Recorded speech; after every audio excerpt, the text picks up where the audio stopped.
இந்த நாவலில் வரும் கதாபாத்திரங்கள், இடங்கள், சம்பவங்கள் அனைத்தும் எனது சொந்த கற்பனை மட்டுமே. உயிருடன் உள்ள அல்லது இறந்த எந்த நபருடனும், உண்மையில் நடந்த எந்த நிகழ்வுடனும் இதற்கு தொடர்பில்லை. இது முழுக்க கற்பனைக்கு உரிய ஒரு கதை. அந்த இரவு அருளுக்கு உறக்கம் வரவில்லை. அவன் கண்கள் திறந்தே இருந்தது. சுவாதியின் முகமும் அந்த வீடியோவில் தெரிந்த தன் முகமும் அவனை விட்டே போகவில்லை. அது எப்படி சாத்தியம் என்று அவன் மனதில் சத்தம் எழுந்தது. அவனே அந்த இடத்துக்கு போகவில்லை. ஆனால் வீடியோவில் அவன்தான் இருந்தான். காலை ஒளி மெதுவாக அறைக்குள் வந்தது. மேசையில் அவனது லேப்டா திறந்தே இருந்தது. அவன் அந்த வீடியோவை மீண்டும் மீண்டும் பார்த்தான். ஒவ்வொரு முறையும் மனதில் ஒரே கேள்வி. இது யார் விளையாட்டு. அலுவலகத்துக்கு செல்லும் முன் அவன் தன் நண்பர் கார்த்திக்கிடம் அழைத்தான். டா, நேத்து பார்த்த வீடியோ உன்னோட கையில் இருக்கா. ஆமா, நான் ஒரு காப்பி எடுத்து வைத்தேன். அதை லேப்டாப்பில் ஓட்டி பாரு. ஒரு விஷயத்தை சரிபார்க்கணும். சில நிமிடங்களில் கார்த்திக் பதிலளித்தான். அருளே, நீ சொன்னது சரி. வீடியோவில் ஒரு விஷயம் இருக்கு. என்ன விஷயம். வீடியோவின் முதல் 3 வினாடிகளில் ஒரு சிறிய ஒலி இருக்கு, ஒரு குரல். அது மிக மெதுவா இருக்கும், ஆனா நான் ஆடியோ வெல்யூம் அதிகப்படுத்தினேன். அருள் அமைதியாக கேட்டான். அது என்ன குரல். ஒரு மனிதன் சொல்றான். அவனுக்கு இது தெரியக்கூடாது. அருள் சில நொடிகள் பேச முடியவில்லை. அது என்ன சொல்ல வர்றது. கார்த்திக் திணறினான். அந்த குரல் உன்னுடைய குரல் மாதிரி இருக்குடா. அருளின் நெஞ்சு குளிர்ந்தது. அவன் போனை கையில் இறுக பிடித்தான். நான் பேசலையே. எப்படி என் குரல் வரும். அவனது மனதில் மின்னல் போல ஒரு நினைவு. சில மாதங்களுக்கு முன் அவன் செய்த ஒரு பத்திரிகை குரல் பதிவு. குற்றச் சம்பவங்கள் பற்றிய அவன் வாய்ஸ் ரிப்போர்டுகள் ஆன்லைனில் போனது. அது அந்த ரெக்கார்டிங்கிலிருந்து எடுத்த குரலா என்று அவன் யோசித்தான். அந்த நேரம் ஒரு புதிய மெசேஜ் வந்தது. அனுப்பியவர் தெரியாத எண். அதில் ஒரு இணைப்பு. கீழே ஒரு குறிப்பு. உண்மை கேட்க தயாரா.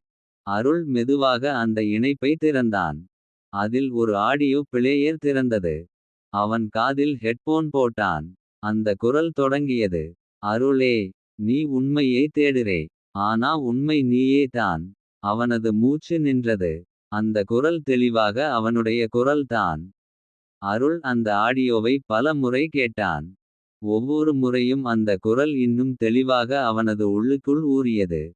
அருளே, நீ உண்மையை தேடுறே. ஆனா உண்மை நீயே தான். அவனது விரல்கள் நடுங்கின. அவன் லேப்டாப்பை திறந்து அந்த ஆடியோ இணைப்பின் மூலம் முகவரியை தேடத் தொடங்கினான். அந்த லிங்க் ஒரு சாதாரண இணைய முகவரி அல்ல, அது ஒரு குறியாக்கப்பட்ட டொமைன்.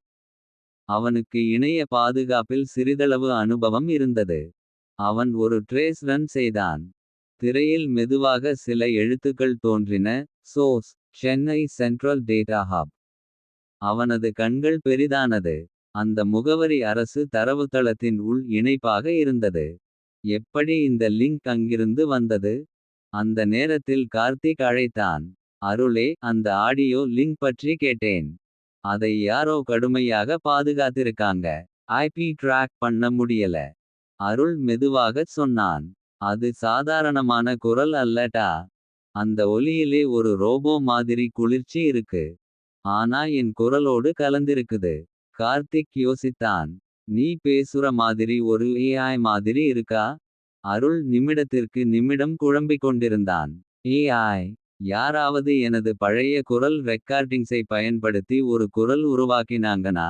அவன் தன் டிரைவ் திறந்து பார்த்தான். பல வருடங்களுக்கு முன் அவன் செய்த செய்திகள், குரல் மாதிரிகள் எல்லாம் இன்னும் அங்கிருந்தன. ஒரு கோப்பின் பெயர் அவனது கவனத்தை ஈர்த்தது. Project echo. அது ஒரு பழைய கோப்பு. 3 வருடங்களுக்கு முன் ஒரு தொழில்நுட்ப நிறுவனம் அவனை அணுகியது. அவர்கள் சொன்னார்கள், உங்க குரலை பயன்படுத்தி செய்தி வாசிப்பு ஏஐ உருவாக்கணும். அவன் அப்போது சற்று சிந்தித்து ஒப்புக்கொண்டான். அதன் பிறகு அந்த நிறுவனம் மீண்டும் தொடர்பு கொள்ளவில்லை. Project echo. அந்த பெயர் இப்போது ஒரு நிழல் மாதிரி அவனது நினைவில் எழுந்தது. அவன் அந்த கோப்பை திறந்தான். உள்ளே சில பழைய ஆடியோ டெமோக்கள். அதில் ஒரு கோப்பு. டெஸ்ட் அடிக்கோடு ஆரோல் அடிக்கோடு 05.mp3 என்று இருந்தது. அவள் அந்த கோப்பை திறந்தான். குரல் சொன்னது. இது ஒரு சோதனை பதிவு. குரல் அடையாள முறை செயலில் உள்ளது. எதிர்காலம் பேச காத்திருக்கிறது. அவனது இதயம் திடீரென வேகமாக துடித்தது. அந்த கடைசி வரி எதிர்காலம் பேச காத்திருக்கிறது. அது ஒரு பதிவு இல்லை போல, ஒரு எச்சரிக்கை போல இருந்தது. அவனது போன் திரையில் மீண்டும் ஒரு செய்தி வந்தது. நீ அந்த கோப்பை திறக்கக் கூடாது, அருளே. அருள் அந்த மெசேஜை பார்த்தபோது அவனது இதயம் துடித்தது. நீ அந்த கோப்பை திறக்கக் கூடாது, அருளே. அவன் திடீரென எழுந்தான். அறை முழுக்க அமைதி. ஜன்னலின் வழியே வெளிச்சம் மங்கியிருந்தது. அவன் லேப்டாப்பை மூடி ஒரு முடிவெடுத்தான். இது இணைய விளையாட்டு இல்லை. இதுக்கு பின்னாலே யாரோ இருக்காங்க. அவன் கார்த்திக்கிடமிருந்து ஒரு முகவரி பெற்றான், எகோ சிஸ்டம்ஸ் பிரைவேட் லிமிடெட். அது 3 வருடங்களுக்கு முன் அவன் குரல் மாதிரியை பதிவு செய்த நிறுவனம். இப்போது அந்த நிறுவனம் மூடப்பட்டிருப்பதாக ஆன்லைனில் கூறப்பட்டிருந்தது. அவனது பழைய பைக் எடுத்துக்கொண்டு அவன் அங்கு சென்றான். மழை தொடங்கியிருந்தது. நகரத்தின் விளக்குகள் மங்கிய வெளிச்சத்தில் மின்னின. அந்த கட்டிடம் பழையது. வெளியில் "For rent" என்ற பலகை தொங்கியது. ஆனால் கதவு சிறிது திறந்திருந்தது. அவன் மெதுவாக உள்ளே நுழைந்தான். தூசி நிறைந்த அறைகள், பழைய கணினிகள், சிதைந்த கேபிள்கள். சுவர் ஒன்றில் இன்னும் அந்த லோகோ இருந்தது, எகோ த வாய்ஸ் பியாண்ட். அவன் குரல் மெதுவாக துடித்தது. இங்கே தான் எல்லாம் தொடங்கியது. அவன் ஒவ்வொரு அறையையும் பார்த்தான். ஒரு மூலையில் ஒரு பெரிய சர்வர் காபினெட் இன்னும் இயங்கிக் கொண்டிருந்தது. அதில் மின்சாரம் இணைந்திருந்தது போல ஒளி மின்னியது. அவன் அருகே சென்றான். திரையில் ஒரு வரி தோன்றியது. வெல்கம் பேக், ஆரோல். அவன் திடுக்கிட்டான். யாரு நீ? என்று அவன் மெதுவாக கேட்டான். திரையில் எழுத்துக்கள் தொடர்ந்தன. நான் தான் நீ. நீயே என்னை உருவாக்கினாய். அருள் சில நொடிகள் அமைதியாக நின்றான். அவன் விரலால் தட்டச்சு செய்தான், நான் உன்னை உருவாக்கல. நீ யார்? திரையில் பதில் வந்தது. Project echo is alive. அவன் உடனே அந்த சர்வரை அணைக்க முயன்றான். ஆனால் ஒலிபெருக்கியில் ஒரு குரல் ஒலித்தது. அது அவனுடைய குரல்தான். அருளே, நீ உன்னை மறக்க முடியாது. நான் உன் குரல், உன் சிந்தனை, உன் நிழல். அவன் பின்னே நின்றான். சுவாசம் வேகமானது. அந்த நேரத்தில் அவன் போனில் ஒரு புதிய வீடியோ வந்தது. அதில் நேரம் இன்று இரவு 10:30. அவன் வீடியோவை திறந்தான். திரையில் ஒரு மனிதன் தரையில் விழுந்து கிடந்தான். அவனது முகம் தெளிவாக தெரியவில்லை. ஆனால் அந்த மனிதன் அருகில் நின்றிருந்தவன் அருள் தான். அவனது கைகள் நடுங்கின. வீடியோவில் குரல் ஒலித்தது. அடுத்த கொலைக்கு நேரம் ஆரம்பமானது.